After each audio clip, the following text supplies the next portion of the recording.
The other thing is to be remarkable. You know, there's so many blogs, so noisy out there, right? There's so many blogs. Like, I'm not going to go and diss people's blogs, but there really are a lot of blogs.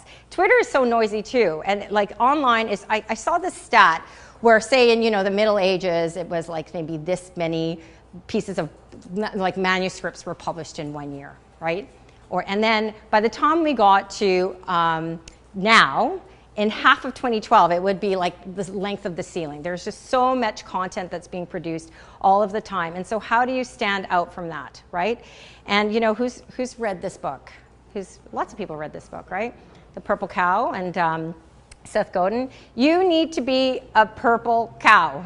And that is like so true when it comes to standing out online, because you honestly, it's not even good enough to be standing on the street corner half naked and yelling anymore. You really need to catch attention of people, right? Well, maybe it depends on who it is, I suppose. That's a bit purple cowy, right?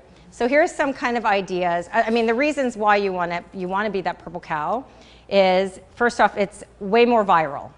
So we spend a lot of time talking about I'm sure you've heard these topics, considering where we're at right now, about creating, SEO and having really good SEOable content, right? Or spending money on like how do you get content and use social media to get the content out to your potential readers? How do you purchase CPC or cost per click ads from Facebook or something like that to bring readers to you? There's a lot of discussion about that. But the truth is if you have really good content, this whole idea of content is king, it will be shared. Like today, actually I'll save that little story for a minute, but it will be shared. And I mean, think about all the things you shared with the people that you know because you just thought it was a great, funny thing or a interesting topic.